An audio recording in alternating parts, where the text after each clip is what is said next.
Hello there, it's Mike. And Katie. It's episode 153. The one with the slasher movies. This week on Cup of Rad.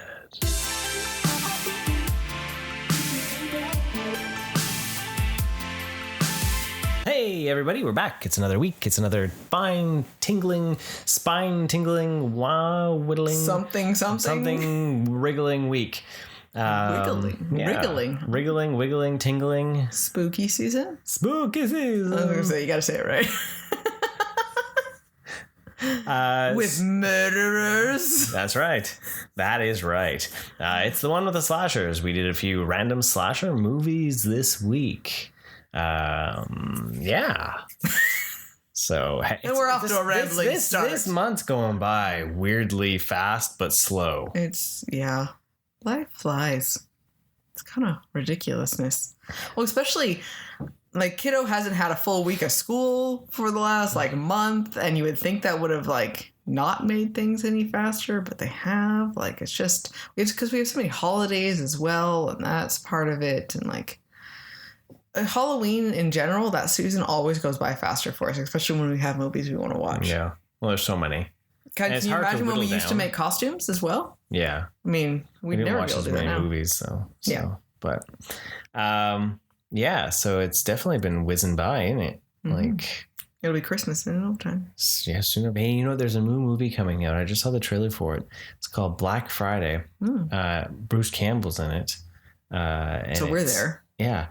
It's basically about a store on Black Friday that gets attacked by zombies. Oh, sweet. So, but Bruce Campbell's got gray hair and an old man mustache. Oh, wow. Right? And so you actually have a Black Friday movie now? Yeah. Oh, damn. So yeah, it's a zombie movie based on Black Friday. So it's the kickoff to Christmas. It comes out on the 19th of November, I think it is. So we're drinking tea tonight, and it's so fabulous. It's a good tea night. It's dreary. It's on cyclone crazy weather going on. Historic weather bombs, they were referring to it as. Yeah, but we're not seeing that weather out here, though. No, I know. It's pretty tame out here. Over closer to the coast, though, I had a coworker driving in that weather, and he was just like, yeah, that is as horrible as they said it was going to be. So my parents are experiencing lots of rain, too. Down south. It's amazing how the whole West Coast seems to be really hit, right? Just very, very similar. So I get that. Anyways, we don't have any No, we do. We do? We do. Okay. We do. Okay. Never mind. I digress. Take it away, Mike. The floor is yours. Hasbro PulseCon happened. And they hit hard with some G.I. Joes. Oh, yes. See, look I'm forgetting what happened this weekend. Right?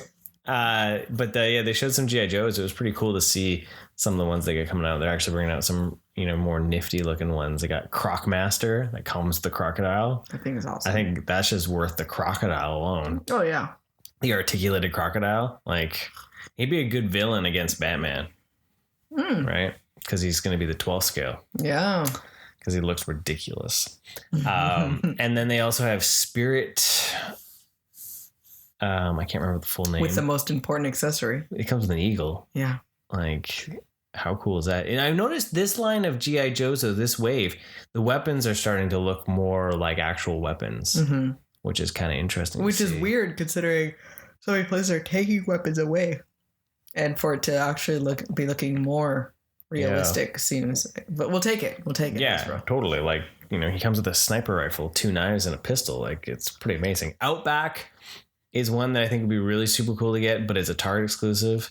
Same with the Viper, the Viper, and the Bat. Screw you, Target. Right, they got those. So may the odds ever be in your favor if you're able to pre-order those. And may they actually arrive at your door safely, because screw you, Target. It's basically 50-50. You may or may not. Oh, I think it's less. 75. But there's been, other kind of toy news. There was NECA is showing off more gargoyle stuff, which is pretty amazing. Go ahead. if you want to get Goliath, definitely get him if you can find it, because Bronx is coming out, and Bronx is gonna come with Goliath's caped wings. How friggin' cool is that? Yeah, he's trying to persuade me to order them. He's giving me eyes. I'm giving you the eyes. Yeah. Yeah. Ooh. Ooh. And Hudson is coming out too. That thing is pretty awesome. And looking. Demona. So they're looking pretty sweet. I remember the thing you got very excited about. I don't think we've talked about it on here. Was the turtle? No, spooky turtle. That's right. Because like you were just beaming with that news. Kitty. So NECA has a universal license, so they're bringing out. They've got a Frankenstein that's already out in stores. Hasn't showed up in Canada yet. They've got a Wolfman coming out. They teased Dracula. And they've also shown The Mummy. NECA also carries the Teenage Mutant Ninja Turtle license. And if you remember back in the early days, there was a Turtles Universal Monsters wave. And those are some of my favorites. Mm-hmm. You had Wolfman Leonardo. You had Donatello as Dracula. You had Michelangelo as Frankenstein. And The Mummy was Raphael, right? Mm. Well, NECA is going to be bringing us wide release too, not a Target or Walmart shenanigans. Wide release TMNT Cross Universal Monsters. The first one out of the gate is going to be Raphael as Frankenstein. So, which is really cool too, because that Raph has never been Frankenstein in any of the monster mashups. Mm-hmm. So with this, then who knows what's coming. Yeah, it's kind of, it's nice, right? Because then it has a surprise element, because you're not sure, like, oh yeah, okay, I expect this person. Yeah. Because then if they can make all of them different, then there's no expectation of what it should look like. Yeah, exactly. Which is really cool. Yeah. And so I've seen pictures. He's bigger than the NECA movie Turtles. Not only in height but in girth. Yes, he's so wide. And that is exciting news. It's the first in the wave. It's supposed to come out in January, February. Mm. So that's really exciting. Mm-hmm. And that's the thing too, was like when I was trying to think about the looking at the gargoyles, and you're like, but you've got a lot going on. But the gargoyles, like, they're coming out so sporadically. And that's like only one every so many months now. Yeah. It's not even a full wave. It's just like Goliath came out, and Demona, none of the other ones have been pre-ordered yet. Oh, okay. Like they've got Thalog, Demona, and Bronx and Hudson announced, but none of them have pre-orders yet. Oh, okay. They only have Goliath, and he's been pre-ordered. He's been ordered, sent, and there's still pre-orders for some places. Mm. So they're a very sporadic line. Oh, okay. But everything's hitting on all those delays. Like NECA they literally announced their showed off more of their like new Chucky doll today. Mm-hmm. And instantly in that post, it's delayed again because of the shipping and all that. So it won't be until 2022. So there I was making my like Christmas list ideas. And then I was like, well, the Super 7, the Wave 2 Thundercats, and the Wave 4 Turtles should technically be in by December, but I'm gonna say that they're not. Yeah, because of all the shipping delays. Yeah, they're probably gonna be February. I found this post on Instagram, and it showed is it Molly McCartney? Not Molly. Is it Molly McCartney? I can't remember the name, the actress. Melissa McCartney. I'm like, Molly McCartney doesn't sound right. She played Molly. That's what it is. Melissa McCartney writing a Sea-Doo. Yeah. And it was Americans shopping for Christmas on the going between the shipping containers for Christmas. And I was like, oh my God, this is hilarious. That's true. That's what it's going to be like. People hijacking freight. This is going to be like the second coming of pirates. Yeah. Just to get like... We're all going to go high sea shopping. To get our toiletries and all that, because there's places that are apparently actually using cardboard photography cutouts to fill in holes on shelves. Oh, wow. For things like even like produce, like, yeah. Oh, gosh. Yeah. That's terrible. It's kind of terrible. While we're sitting here talking about plastic, there's people that can't eat food, but plastic toys are more fun. What's what helps the world? We're all about, rad pop culture vibes. Now, we're not saving the world here. Because if we would, there would be high adventure that is beyond compare. Right? So, but yeah, so I'm really excited for those few things that showed up. There wasn't a lot of other things that showed up in the Hasbro PulseCon that was like up my alley. And they did announce, though, that they're going to be doing a lot more plasticless boxes, which is pretty saving wild. plastic. See, it showed up. But it's scary to think to not actually get to like, I guess you buy stuff online, so you don't actually physically get to know what it looks like. So there's not that, but on a mass market, while like that, like some of those, it's just a shift of thinking for us. Yeah, right? like you're not going to get to look at the figure. You're not going to get to see what it looks like. So you could open that thing up, and his eye could be on his butt. But it is really it is this. Yeah, you're right. The same risk though of ordering something online. You order from Big Bad, unless you pay extra for it, they won't be able to offer that unless the box itself is in pristine condition. But that's the risk that you take there, right? But yeah, it's just interesting to think of, like, we're gonna be in it. They're going to have to up a lot of their quality control if they're going to... Our theory is actually there will be nothing in the box. Our theory is it will just be like... It's like rocks. It's the greatest thing ever, right? Because how many people don't actually take their stuff in the box? Yeah. Like... You'll never know. But then you think about it, you could start a company. There's just boxes, collectible boxes for yourself. As long as you're honest about it, you probably could make a lot of money. Yeah. Because it's the idea that how many people want to pretend they have a collection and who's going to prove them otherwise? Yeah. Really? You could literally do that. You could be like, have you ever wanted to have that Star Wars collectible, but you can't afford? Well, guess what? I can sell it to you for $5.99. You can have the spirit. The collective. The essence. The essence of the toy. That's right. We even pipe in that old plastic smell. Pop culture essence. Yes. Pop culture essence. That's the new thing. We just vape into the box the smell of plastic. So that if you do open little scent package of PVC, it'll be good. Yeah. From all of this at PPC, and I was like, well, that's a different business completely. You just believe whatever we tell you at that rate. Oh. Box laced with LSD, it'll help you sleep through the night. Good times. But yeah. I don't know where we're going with that. I don't either. That's just we're talking about boxes. It's just the plastic. Lack of plastic. I like that business model. I think we could make money. Yeah, well, because everything's going up in price too. Funko announced that all their prices will be going up. Yeah. For their pops. So we're seeing a real big shift when it comes. We're in this golden age of collectibles, and then like shipping and plastic is like no. It's like the soup Nazi guy. That was COVID.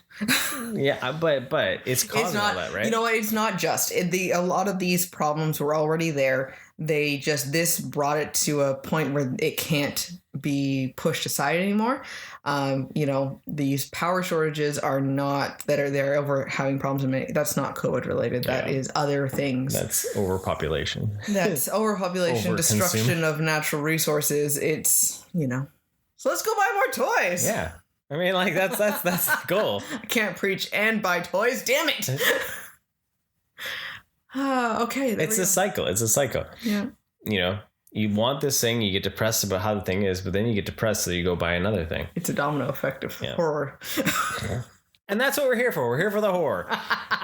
So we randomly found on TV that Aquaman, King of Atlantis, was available through cable, HBO Max for you in the States.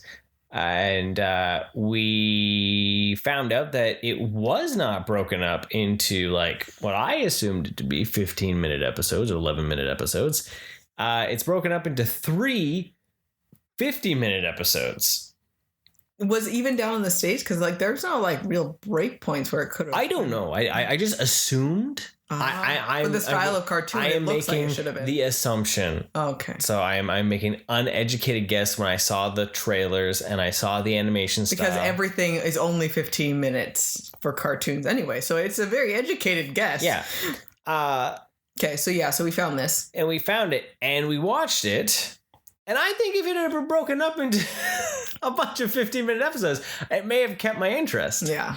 Now, y'all know we, as a family, really liked Thundercats Roar. Yes. It is the same dudes that did Thundercats Roar, right? So it's the same team and everything? A lot of them. It obviously looked like it. Same animation team and all that. And I really loved Thundercats Roar. I thought it was goofy, silly fun that really paid homage to the original. And it had some really fluid, amazing action animation, actually, with how the camera moved through some of the battles and stuff like that they had. So then so that's what made me interested about this when I saw the animation style. And I was like, oh, cool. It was kind of boring. Like, I'll watch the other 2 episodes. Yeah. But it was very dry. Yeah, it wasn't nearly as silly as I thought it would be. No. And or funny. Like, some of it was, but it was for this style it probably would have been better for shorter periods, and then it would have been a little easier to deal with some of the more dramatic, slower parts. Yeah. And yeah, it was, I'm not like really disappointed in or angry, but I'm also not blown away. I'm like, I guess I'd be kind of disappointed because I was hoping for a little bit sillier. I was full on expecting like more zany, like a lot more making fun of Aquaman almost. Yeah, and but it almost seems like they're taking it a little bit more serious. It's not as much of a satire. Oh, they kind of only made fun of Mira. Yeah. Like, because she wanted to hit everything, bitch. And she's just, she's not like, she's so, like Chitara say on Thundercats Roar was, every single one of them had problems, but also had sides that you really liked about them. Yeah. Like even Chitara could be like so overwhelming and crazy, but she was still a decent character. But Mira was just, it was so few and far between to have any good things for it. She just was so crazy, right? Yeah. So, and then Aquaman was so serious. Yeah. Like when he did have anything silly, it was like, oh my gosh. It was one of like the jokes about him talking to his fish. Yeah. And then like the funniest thing was when he's like, you can talk to fish, and then he's just sitting there eating them. Yeah. And they're like, wait, can't you talk to these guys? He's like, what else are we gonna eat? Yeah, what else are we gonna eat? Okay. So there was some funny jokes, for sure. And the villain though was creepy. He was he definitely like oozed bad guy from the moment you saw him. He had like he looked like a little caricature of Trump, not gonna lie. With like a German accent, German and Russian-y accent. Yeah, he was just the stereotypical bad guy accent. You've heard it before in 50 other movies. Yeah. But yeah, I'm interested to see it. Kiddo was amused. He was more interested than we were, actually, I think. Yeah. Well, because he actually already asked to watch the second one when it was there, which I was surprised about. But which is cool. I mean, it really is more geared towards him, and for him to asking about an Aquaman cartoon is did his job then. Yeah, right. So, it was there. It was there.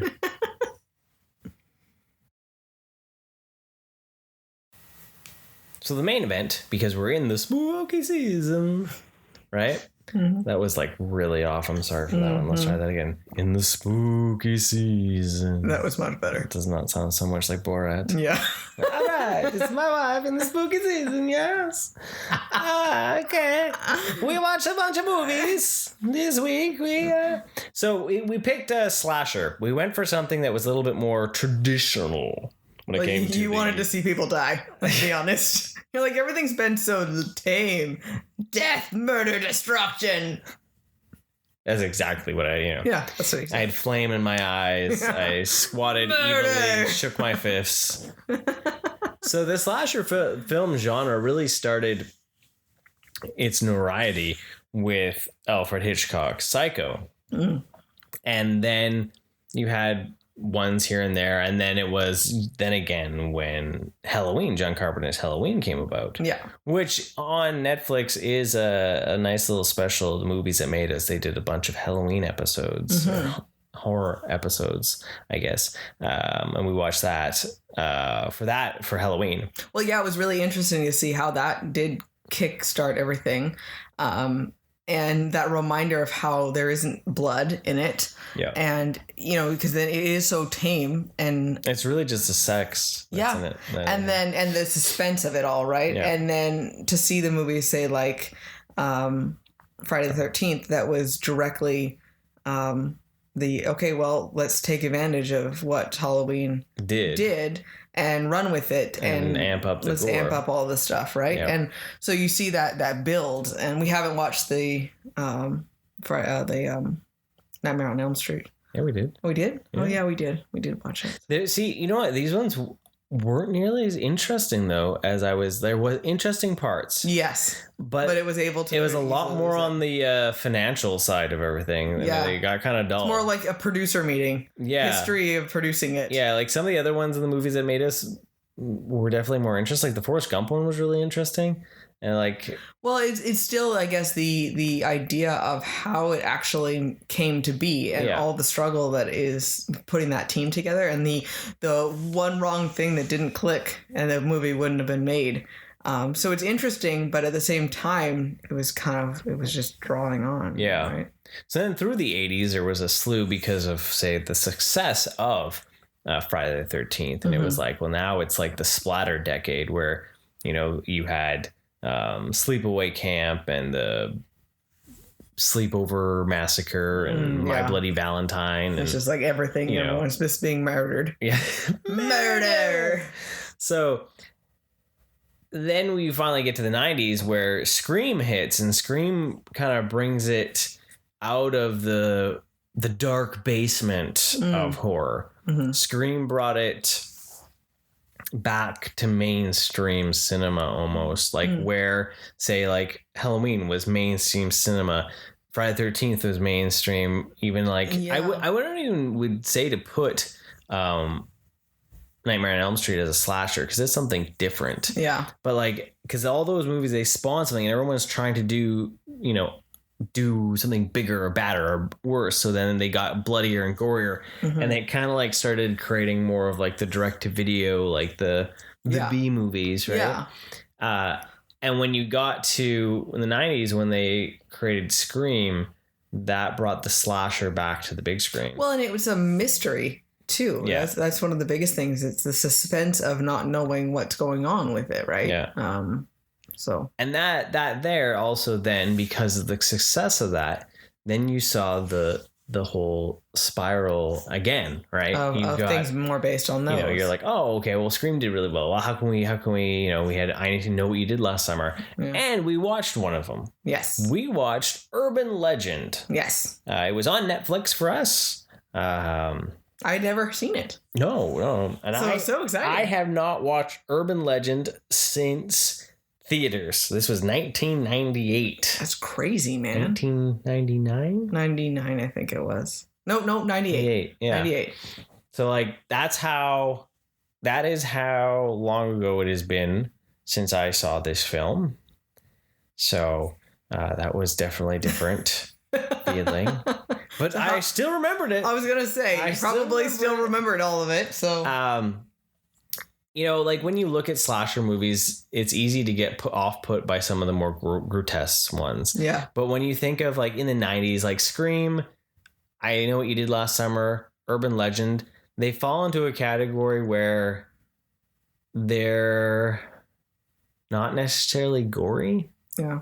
They're more. They were good mystery. Teenage type. I mean, like I know that I would have been able to watch them. Yeah. Maybe a few years after they were out, but I just wasn't into that style of movie. But it was definitely a teenage. Like I've never seen I Know What You Did Last Summer. I heard of it, but I've never actually seen it. I wonder if it's available. So Amazon has just created a TV show. I don't know why they're doing that. Huh. I Know What You Did Last Summer. But yeah, Urban Legend, I was very excited to watch something new. And because I just more in the recent years had watched Scream with you.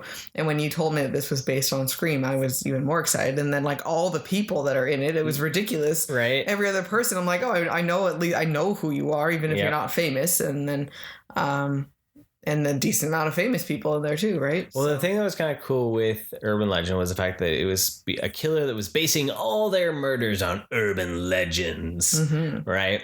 And But they threw in a couple lovely little Easter eggs to kind of throw the scent off. Yeah. They gave you Brad Dourif, who is the voice of Chucky in the movie, to give you a bit of a... Like, well, he's creepy. It has to be him. It's him. He plays Chucky. Like, it has to be the murderer. Well, and then as soon as I saw Professor Wexler, was it? Who, Robert Englund. Robert Englund, I'm like, well, he's creepy. I'm like, no, Katie, don't tell yourself just because he played Freddy that he's somehow the murderer in this. Right? Like, but it then the story that the idea that they had, well, okay, this kind of makes sense. Like, he's kind of creepy. I'm like, no, just don't make the assumptions. I was super surprised till the very end. Like, I was actually really excited to be like, not knowing what's going on and unsure of who the killer was, and then be like, okay, maybe it is this guy. He seems kind of creepy. And then I was totally blown away when I find out. Well, one of the things that also sold you on watching this was Michael Rosenbaum was in it. Yeah, I love him. Right, so he was in there. Yeah, you get to play like. Well, between him and Jared Leto, then. Jared Leto, Joshua Jackson. Him and his bleached hair. I had a picture of him on my wall when I was a teenager, from Dawson's Creek. That's why the car plays that song. Oh, right? Oh, nice. Yeah. Mm-hmm. Yeah, it was Rosenbaum. It totally sold me. Yeah. I love him. I close my eyes and I just hear the flash. There's that. Bet you didn't expect that was the reason why I loved him. Right? That's hilarious. So they go through and it's a bunch of different urban legends, and each one's kind of killed through those urban legends. I love the start of it though. Like that first opening scene with the first kill, like it was right out of the gate that someone dies, and like you feel so bad for the gas attendant. Here he's trying to warn her, and she freaks out and assumes that he is the killer, that he's trying to attack her and do something shady. And then she gets killed, and this guy is in the back of the seat. Oh my goodness. Yeah. Like I was like, oh sweet, this is going to be an awesome movie. I'm so excited. It's pretty good for it. It's a little like slow in between. There's a few slow. Yeah. I'm noticing that's been my kind of drag on a lot of movies lately. I don't know what pace he wants the movies to go at. Like, I really don't know what would make him happy. Like, just constant barrage of blood in his face. Like, I don't know what he wants. What? You know what? Please remind me in the future. If at some point he says that something is not slow and then it was like the right amount of action, we need to figure out what was the magic formula, what he actually was happy about. Well, but there's like a certain amount of like, if you got 90 minutes to kill, the rate needs to be up a bit, like, or there has to be like high tension, right? So this one had more kills out of out of 3 movies we watched. Yes. So it had the most murder out of everything. Yes. But yeah, I think Rosenbaum's is probably the gruesomest. Oh yeah, that made me because you have a double whammy. I'm like, you have a double whammy on his. So you have his dog. His dog was so sad. It was like this guy calls. I was like, holy shit, the dog's in the microwave. It totally was gonna happen. Like it happened. All right. Oh. And then it's so sad. And then the pop rocks and Drano. That's so terrible. So, the movie's old enough. We can talk about the probably twist. I doubt people will go. I doubt they've 22 years old. Or I guess we could keep it. I don't know. What do you think? I don't know. Okay. Well, were you surprised of the end? Yes. Of who the murderer was? Yes. I think we need to let it go. I think there's enough we can talk about without saying exactly who it is. But I was surprised. Literally, there was at no point did I think the person was the killer. Yeah. It totally took me by surprise. That's one thing with watching it. I was just like waiting for you to see it. That almost gave me the most joy of the movie. It was like when's it gonna click? When's Katie gonna see this? Yeah. And when she sees it and your mouth just dropped, and it was like what? Yeah.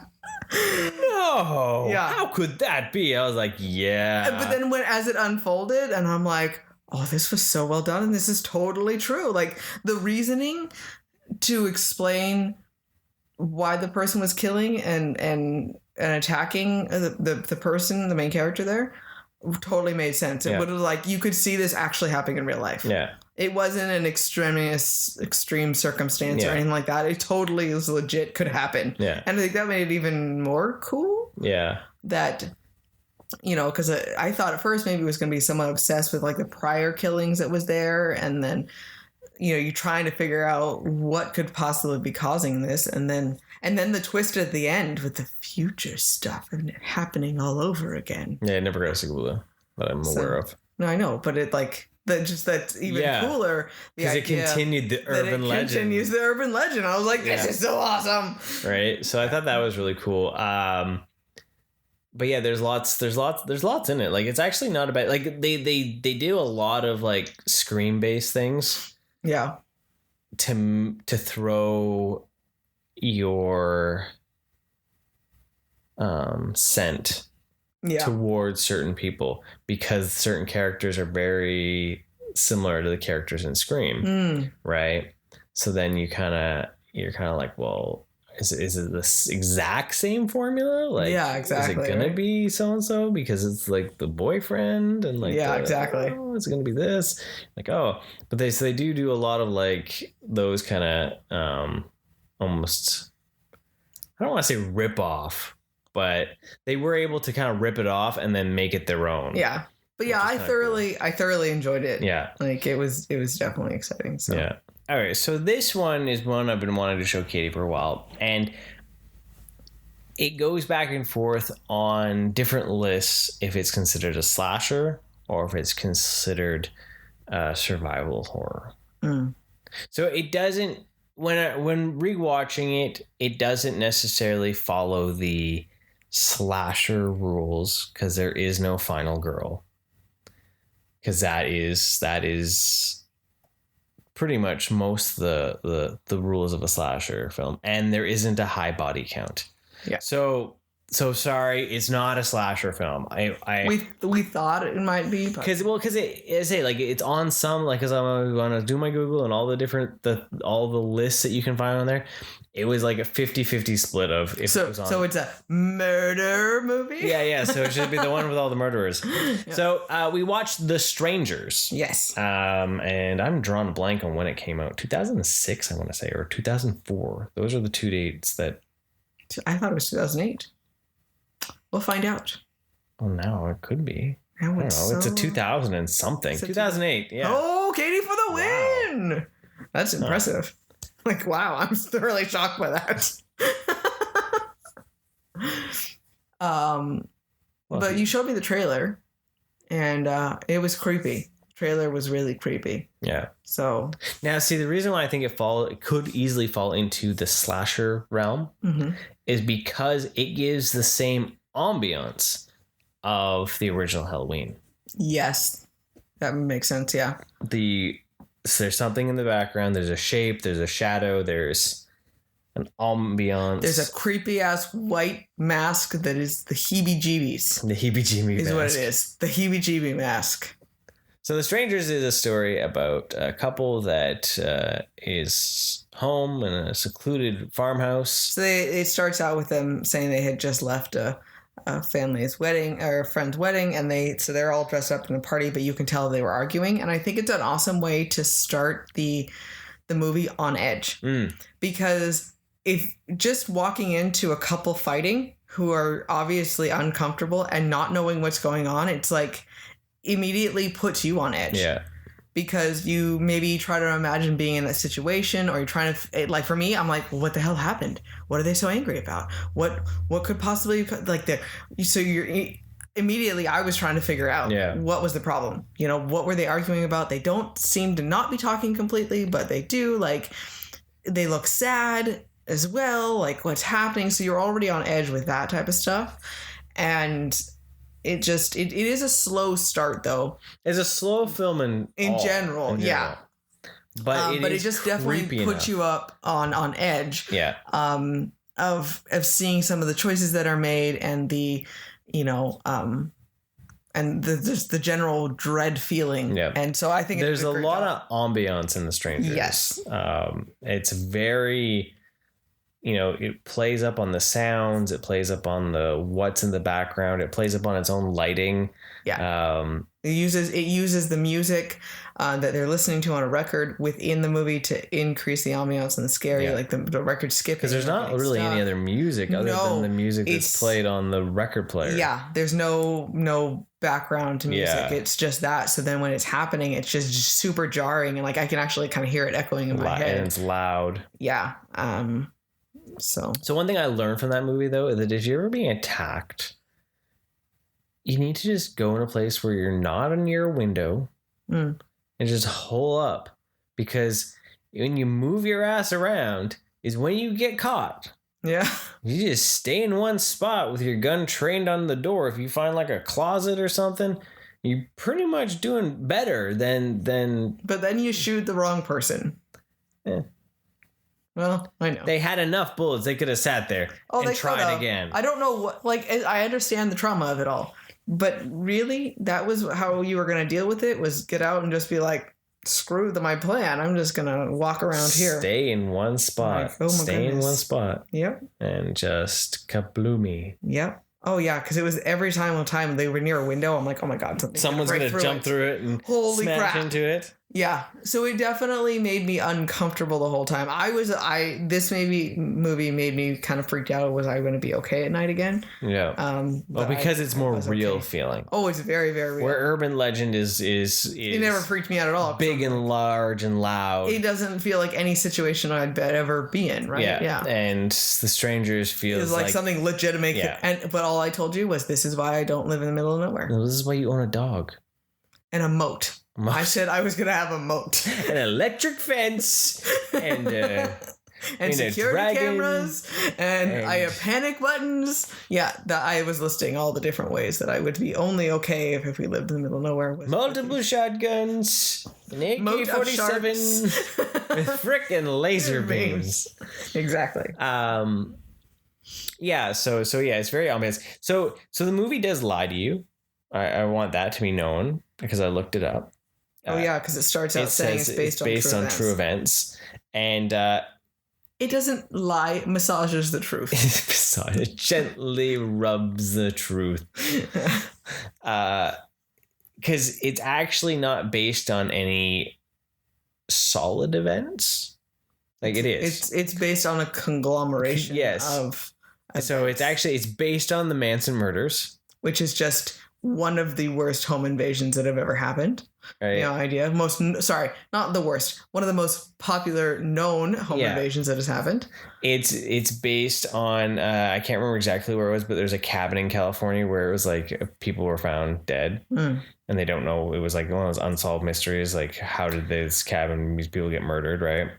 And then some of the stuff was based on the director's own experiences of being home alone and people coming by and knocking on the door and asking for someone and being, no, you're in the wrong thing. And they apparently did it a few times.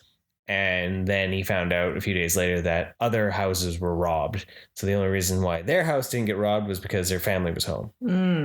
So so it's just based on a bunch of, that's a good thing his family didn't get murdered or something. Yeah, right. Yeah. Oh, yeah. No, his story had a happy ending. That's good.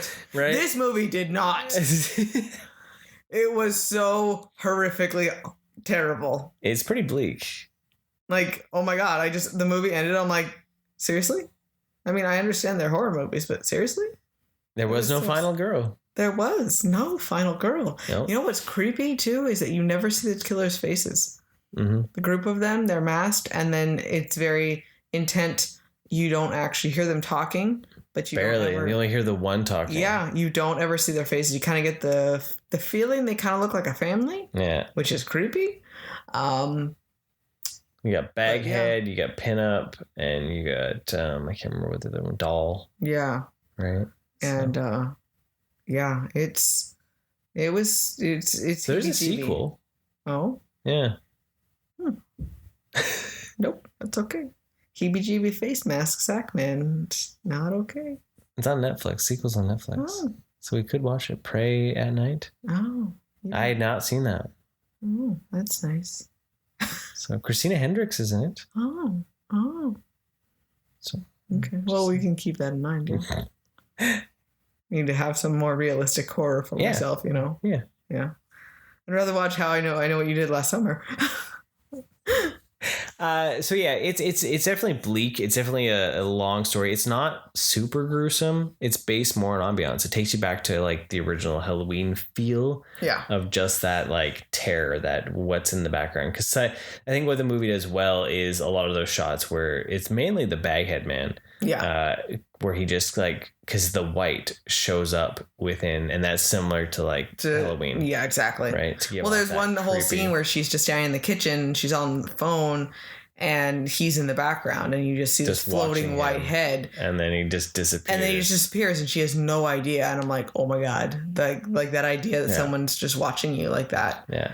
And then you find out more that with him being around the house and everything, and yeah, it's just. It's a whole lot of creepy. Oh yeah. So what's even creepier though is like when she asks, "Why are you doing this?" and the baby doll head one says, "'Cause you were home." Right. Like that's actually really unnerving when you think about it. Like it's the "'cause we can." Yeah. Really.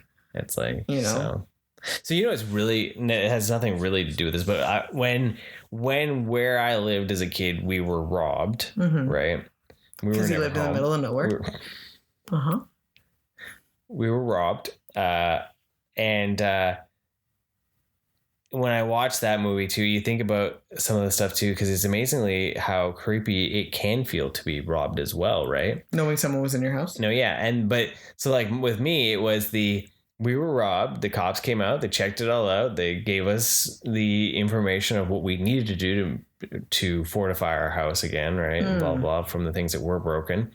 And then my mom said, well, I have to go to work. Have a good night. Oh my God, really? Yeah. And we were living with our grandparents at the time. Well, my grandpa was in the extended care facility, right? Yeah. And my grandmother was on a bus tour. So here I was 13. I was gonna say I'd be a young teenager then? Yeah. Yeah. And it was like we were just broken into 4 hours ago when you were at school. Oh my goodness. Have fun, Mike. Yeah, that was my experience. So that is also why I ended up moving my bedroom from the ground level to the opposite side of the house. I took my grandfather's old room. Yeah. Because it was raised. So that those windows, no one could get in that window. They'd have to come through that door. And yeah. And that always freaked me out. Like, so I can know how like that movie itself is freaky, that idea. Yeah. Right. And so, but myself, I am like a ninja. And I proved that fact tonight to Katie. Oh God. My throat's still sore from screaming. If it hadn't been for my elbow that cracked, I could have gotten a really amazing scare. I was saying good night to Kiddo, and I was laying in his bed, and we were waiting for Mike to come upstairs. And we're talking, and I'm like, oh my God, where is your dad? And all of a sudden, you hear this noise, and I assumed it was the cat. And I'm like, Thor, what are you doing? I look over, all of a sudden, Mike's face is just peering out from the floor right there. I scream so bloody loud. And as I say, my throat's still sore from screaming. I crawled on my fingertips and my toes. Frickin' ninja. See? So I would be good in that scenario. You would be. Because I'd be able to take him down. Yeah. I'd go all Rambo mode. Yeah, you would. Like John McClane. Yep. I have zero doubt that you would. Which is comforting for me. Yeah. I might pee on them a bit too to assert my dominance. That's what chimpanzees do. I'm going back to my heritage. Oh. Yeah. I guess you know what? It'll confuse the hell out of them. So you always do something a little weird because that throws everyone off. Yep. Fling some poo while you're at it. Like you have to be a little bit off. That would be difficult. Peeing would be easier. Yeah, but it would really throw them off if you were just standing there grunting.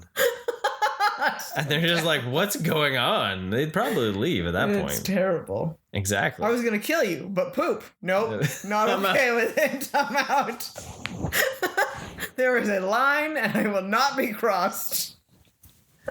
But so The Strangers, we found it on Amazon Prime. Mm-hmm. So if you want something that's a bit of a slow burn, but eerie and creepy that might keep you up late at night for some, it's definitely a fun one to check out. All right, so this one is a brand spanking new one. Well, kind of is a few weeks old now, but out of all the other ones, it came out on Netflix. It is called There's Someone Inside Your House. That's right. There's Someone Inside Your House. It's a long ass title. It is actually very long. Yeah. Like Katie didn't even believe me when I said it a few moments ago. I had to look it up. I'm like, no, it really was that. You're talking smack, Mike. So there's a couple reasons. Well, there's one reason that we were checking this one out too. One major reason. The main reason, it was brought to my attention because my boss's daughter is actually in the movie. That's right. So I have actually met and hung out with one of the actresses. Yeah. Which is actually pretty fun. So exactly, which is pretty wild. So we got to help support some local people there. And I told Katie, I was like, well, you got an in. You need to get her on the podcast then. There you go. I don't see why not. You got a double in. You still work for the man. Like, doesn't he? He owes you. That's funny. He was so excited. He was like, the trailer dropped, and he goes and emails everyone for it. So I was like, I promised him. I told him I would make sure we watched it, and it was perfect timing anyway. Yeah, because it was a slasher movie. Yeah, so it is actually a slasher. And it is a slasher movie. That's right. So there is someone inside of your house.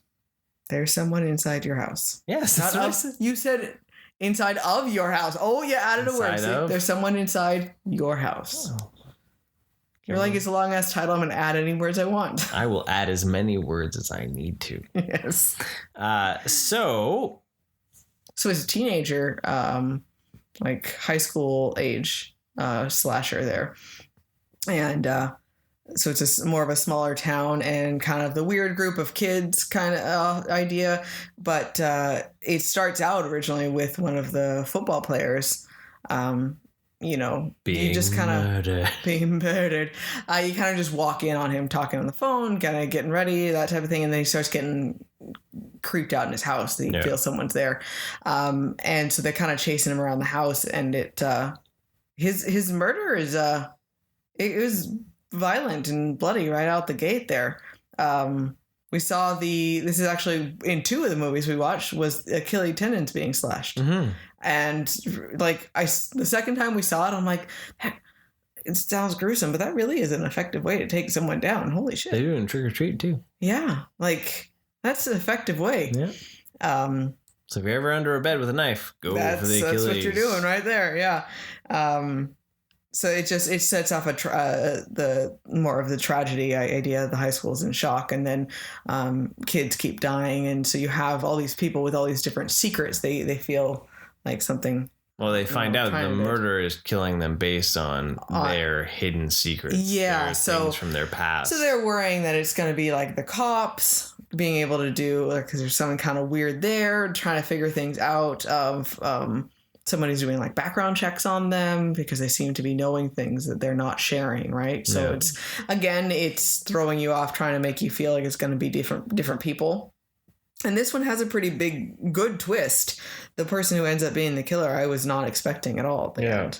So, well, it follows that Scream. Again, it's very much like Scream in that retrospect. And the group of kids. The group of friends, and then you're thrown off by who's who, and is one of them the killer? Isn't one of them the killer? Could it be this? Well, because then one of them you learn something is hiding quite a big secret, and so it's like, okay, then are all of them doing that? Yeah. And, they're all kind of broken in their own retrospect, right? So... Yeah. So the main reason with watching for the actress, and you haven't said her name. Sarah Dugdale. Yeah. She is the actress that the reason why we watched this. So she plays she's kind of a religious girl. Well, yeah, and she's she can tell when on the school setting she is a bit higher up in the hierarchy of popularity and kind of bitchy idea, honestly. Not trying to be mean, but in the... she just starts saying whatever she wanted idea, and it didn't really matter who her privilege is showing. Yes, it was very much that. It was like, well, I will try. I'm trying to be a social justice warrior almost, but it doesn't matter who I'm stepping on to make myself look good by doing it, right? But then, she was in the church, and she was. Hers is probably the most gruesome murder. Hers is the most. It's the most exciting because this year I'm going to go back on it. I'm going to say that throughout. It was slow. It was, yeah. There was a lot. It was only an hour and a half. Yeah, but it felt like 2. Yeah, for me. Yeah, like I like the kills. There was quite a bit of drama. It starts off with a couple kills, like really quick, and then it like stretches out the time between them. Yeah, but her scene in it, I think, was probably the best scene of the movie. Well, and it's not me saying it because you know them. No, but like it was the most interesting. Well, when I was watching it, I'm like, okay, well, say the first one. He didn't really have a lot of time of kind of running away from the killer idea. It happened pretty quick, and that was just done. But the killer was chasing her around the church, and she was bloody mess and trying to run away. And it was definitely a lot more intense, more gruesome, and like to the moment where you thought maybe she was going to get away. Yeah, like I thought maybe that was going to happen, right? But she's definitely a horrible person. Yeah. And so, like, it was shocking to see her secret that she had for it. But then, it was quite brutal. Horrible. And then probably one of the worst ones out of the ones that they showed on there. Like the most damaging overall, right? Yeah. And but traumatic for the people who find her for sure. You imagine walking into what you think is the sanctity of a church and finding a dead body, sprawled out and displayed. Like it would definitely be a shocking thing. So I do know on a personal level for her, like, because her dad says it all the time, like she loves playing horror movies. Yeah. Like she was been in Supernatural before. And one of her favorite things ever is putting all the makeup on and all the blood and gore, and she just loves that. Yeah. And so that's one of her favorite things. So he was so excited. He's like, I just saw the trailer and it's just super bloody, disgusting, and her scene looks terrible, and she's so excited. So it was fun to see that, right? So I need to write a movie, and there you go. Yeah, you can just call her up and free labor, right? That's how. Well, I've known her dad for 12 years now. Yeah. So it's a weird thing being able to actually say that I've seen her grow up. Makes me feel old, but as I say, it was fun because when she was how is that though, to like be able to actually see someone and they play such a despicable character? It is strange. What's so funny though is because seriously, her parents are the most wonderful, loving people, like some of my favorite people ever. Yeah. And knowing like how that is nowhere near who she is as a person. Yeah. It's just so funny to see that, and being, I guess then it helps then to see if she's actually acting well. Yeah. Right. Like, because she's so not like that. Like she, as I say, I've met her once, and she was just so nice, even as a teenager. Here you have someone, she was just so open and welcome when at that age could easily not be, and be like, oh my God, like my dad's friends at work, my dad's, employee is with us. Like, why do I have to be here? And she was just so nice. And just knowing what all that she's gone through of all these different movies that she's been through. She does a lot of Hallmark, and she has a lot of stuff on Netflix, and she's on a TV show, Virgin River. Yeah. And she's worked with a decent amount of people. And I know he likes to tell the story of how he got invited. She was doing a movie with Rob Lowe, and he got to sit on set. She got him a little chair, and he was sitting behind Rob Lowe as they were recording and filming and everything. So, but yeah, it was impressive to see what a good job she was, I mean, she definitely played that character well, and it definitely came across like, no, she really is that way.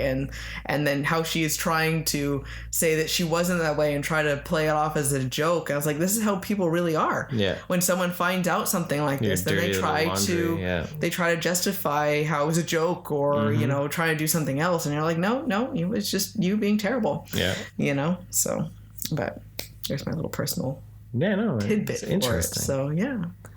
So as a whole, what do you think of as a whole, I liked the twist of who the murderer was, and like by the time when it actually started kind of coming together, I was happy that the one guy turned out to be a decent guy. I was gonna be I saw it going down the path where he was gonna be the bad guy, and I was kind of devastated about that. So I was really happy that he was not the killer. So there was a certain amount of, a lot of people died, and it was really sad, but at the same time, it still had a happy ending, kind of, you know? Which is, I think, what I'm okay with some of those ones, opposed to, like, say, The Strangers, which did not have any happy ending whatsoever. So having just that little bit of survival gives you that bit of hope, right? So I'm finding that is those movies that we have, say, combined overall of our movies we've watched this season, the ones that have that little bit of hope are much more enjoyable for me than the ones that are like, well, that was super depressing. So it was it's a teen slasher movie. I mean, it's not the most exciting thing in the world, but it was a good movie. It was enjoyable for what it was. It had some good kills in it. It had some good excitement. It was good acting, actually, too. I mean, it wasn't like, oh wow, you guys are like still really new at what you're doing. Yes, because we have seen that in some shows. Some of them were like, wow, this is really apparent, like you just got off a TV or something. Like, no, they still, there was decent acting in it, so that was good. Those are the three we checked out. There's tons of slasher movies. So slasher is probably one of the biggest, easiest one. You throw a stick and you can probably hit 4 of them. There's lots of lists out there for what are, ones you go for, but it also really depends on what you're looking for. You're looking for the gruesome, you're looking for because another good starter one, like Freaky was a slasher movie. That one was pretty good, more modern. Happy Death Day, that one was good, huh? Right? Like those are kind of like those starter kind of horror. And that's kind of almost, the slasher is almost like where you start as a kid, it feels like. Yeah, it's so funny when I think about the ones that I didn't watch when I was a teenager, and it's like I feel ridiculous saying I didn't watch them, because they're the ones that I would have known more about because so many of those B ones are so much more gruesome or super weird and grotesque, right? And, I know more about those ones because of you. Yeah. And I think some of those grotesque ones come from like a certain age group, but that also came from a time where you had VHS. Yep. Because like I almost would trust, and this is gonna sound really weird, but I almost trust if I go into a store and rent something versus digging through Amazon or Netflix and finding something. I 100% agree. Right? Like I feel someone thought it was worth it to spend the money to put it on a VHS. To put it in a store. And someone said, yes, I want to carry this and take up space. Yes. And spend money, because they have to put money out to get it in. Yeah. And it's like when we were watching like the stuff with the movies that made us, that talked about the distribution. Yes. And there's people that were like, that were there being curating the movies to find out what should go, this movie can play in the art house of this one, and this movie can play in the drive-ins, and this one plays in the right. And I almost think now with some of the streaming, they just don't care. Yeah. There's not necessarily a lot of quality. There's so much more crap because it's cheaper and easier to just put it on there. It takes up a little bit of space, but they don't have to do anything. They don't have to distribute it. It's self-distributing. Yeah. And, I think some of those bigger B movies that came about and all that aren't there like anymore, because we don't have the ability to do that. And I think some of the low budgetness of things really brought out creativity. I was just gonna say, yeah, that seemed to be because that was the theme with the movies that made us was how low budget, Yeah. and how they really had to think outside of the box to make it still work. Yeah. And But then you also have the idea of how much more they were inventing things along the way to just make it happen, and there's a certain amount of risk that was also involved with it that people just wouldn't accept anymore now too. Yes. Right? Yes.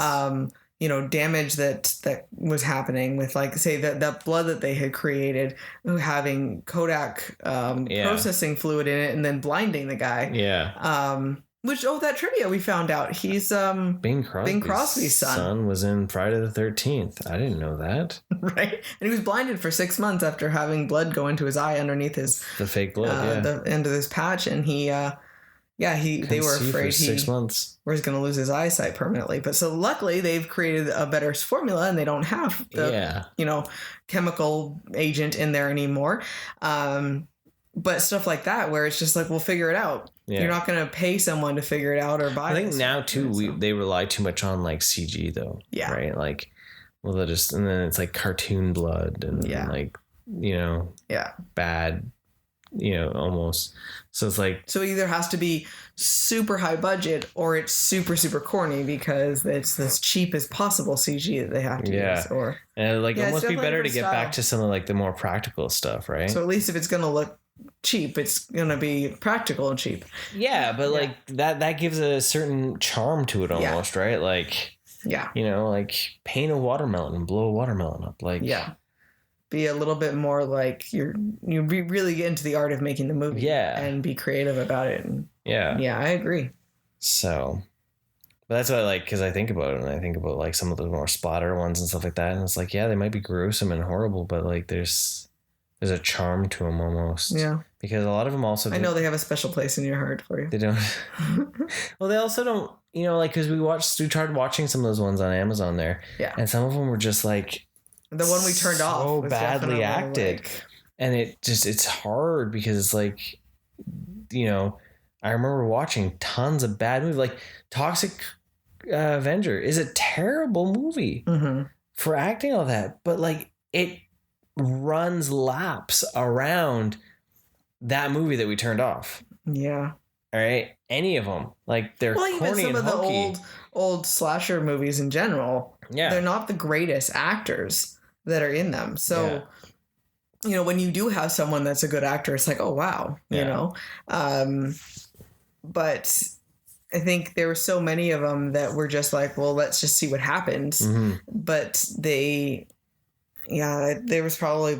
was more skill back then than so many people. Because now. so many of them want to be actors too, though, like in a different way. Like, they use stepping stone movies, right? Yeah. So, hey, out of like, not out of the ones we've watched, but out of like everything we've watched over the years, is there a slasher movie that comes to mind that you would tell someone, if you want to watch this, go watch this? Someone new to the genre. Honestly, like, I was pleasantly surprised on how much I like the idea of like the Scream, and just because I was reminded about it by watching Urban Legend, how much I really like that. See, the nice thing too with Scream isn't too gruesome. It's got humor. Yeah. And it's what people forget is that it was actually a satire. Yeah. And it was making fun of the slasher genre while being a slasher movie, which I thought was quite ingenious for what it was trying to do, right? And then out of, like, say some of the older ones, I think I like Halloween the most because it's simple. It's so funny because you complain about something being drawn out, and I remember when I first watched Halloween, I was expecting it to be a lot more intense going on. Yeah. And I'm like, wow, this is like dramatic. Like, for me, it was slow. Yeah. It wasn't a problem, but I was just expecting more going on. And I was surprised on how, like, well, maybe my wording's wrong. Maybe but see, like, some of those older ones have ambiance, and some of the newer ones, they don't necessarily have ambience between the kills, right? they just have bickering or talking. Yeah. Right. And it just sounds like chickens clucking sometimes. Yeah. Right. Versus like, say, Halloween, there's always, yes, it's slow, but there's music too. You also like that use of ambience. Music and stuff like that too, right? So, but like say Friday the 13th, I don't have an attachment to. I will repeatedly mess up the name and forget who is involved in that one repeatedly. Like it takes effort for me to make my brain work for that one.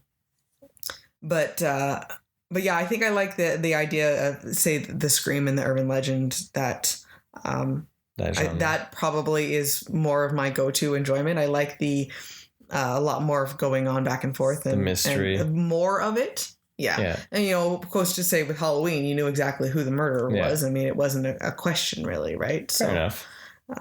So, yeah. What about you? That's it. You're like, watch them all. Yeah. You got to give yourself an education. You got to find out which ones you like. Well, and for me, it's been nice. They actually, like, that's why it's been so fun watching these other new ones, because I didn't really get an education on any of this before, right? So like each of them have different places. Like the Scream and all that has a great place because those were some of the first ones that I actually got to go to the theater to see. Yeah. Right. The Halloween and Friday the 13th, those were all rentals, right? Like those were all like, you went and you rented 5 of them and you watched them over the weekend. Like you saw half the series in one go, right? So there's those. Definitely with the like Friday, with all of them, the first couple are always the best. Yeah. Right. After that, they start getting a little weird and they start getting strange. Well, yeah, that makes sense. Especially when you get to like Jason 10 when he goes to space. So like there's definitely head shaking. There's definitely those moments. For sure. Like just because you can doesn't mean you should. But I will admit, Jason 10 does have one of the best scenes in it that I think of all the movies when they trap him on the holodeck and they try to keep him on the holodeck and they program in what they believe 1980s looks like. So then does it happen in the future? Yeah, it's in the future. Okay. And because he's like cryogenically frozen and he's on this ship and he wakes up and he gets fused with metal. So he gets like metal on his body as well. Why is he on a ship cryogenically frozen? These things happen when you're crazy murderous goblin dude he can't really die. But they get him on the holodeck and there's all these girls running around in bikinis. And they're saying things like, let's have premarital sex and smoke marijuana. Right. And then the next scene, he's stuffed them into sleeping bags and he's using the sleeping bag like a sack of oranges to murder them. Oh my goodness. He's beating one that's in the sleeping bag and he's beating another one on the ground.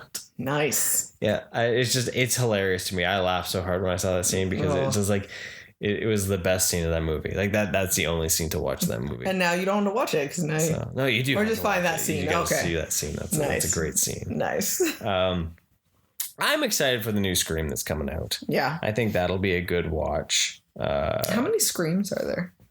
In January there'll be 5. Oh, okay. So I know we've watched a few of them. Yeah. So that's crazy. So that was one of Wes Craven's kind of like revitalization. Yeah. Right. Of his career. The reason why I'm excited for the 5th Scream is because I really like Ready or Not. And the guys that directed Ready or Not are directing Scream 5. Oh, okay. Nice. So Ready or Not, something you should check out if you're looking for something. Yeah, that was it's on Disney Plus Star, the Star Plus. So yeah, that was a good movie. That's a survival horror. Mm-hmm.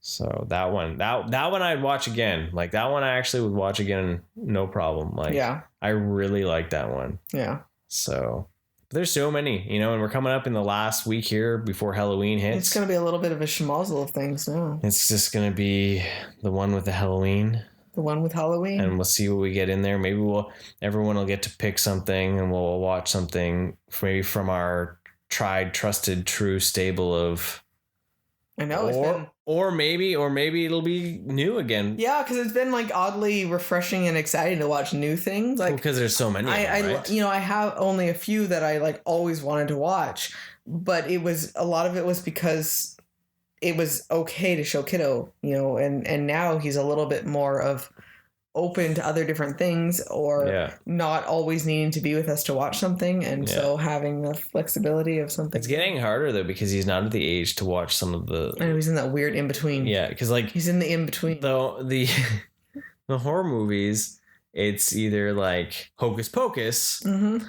Or it's gore. Yeah. Like, and that's one thing I think that is actually really sad. Hey, you know what we actually started watching? What? R.L. Stine's Just Beyond. Oh my God, yes. And we watched 2 episodes. They're 8 episodes. They're basically like a Goosebumps or Are You Afraid of the Dark series. Okay, so it's a new series on Disney Plus. The first episode we watched was kind of bland. It was an interesting story, but it was not a horror. It was very Twilight Zone. Very much, yes. Yeah. It was like a kid's version of Twilight Zone. Yeah. The kid goes off to this boarding school, and the boarding school is actually mind, control. Creating like Stepford Cuckoos. Yeah. So it was well done, and it was an interesting story, but it was not horrific or scary. Yeah. So then we just skipped down, and we decided, because they weren't connected, we could just go wherever. So they chose this one that was called My Monster. My Monster, and it's this this happy little family and this house that's possibly haunted, and it turns out that there is this scary tall face looking monster spirit thing, and oh my freaking bejesus, I was so scared. The kitty jumped more than kiddo. Oh my God, I was so scared. It actually was some decent jump scares though. Yeah. For like a full on screamed, like jumped. He was attached to my arm, but I told him, I was like, I'm sorry, I think I grabbed your arm more than you grabbed mine. And throughout the whole thing, like I was super freaked out. And it was like, I was like, how is this the same series? The first one was not scary at all, and this one is terrifying. Like, so well done. And an awesome message and an awesome story. Like, it was really well done, but it was so much more shocking than I was expecting it to be.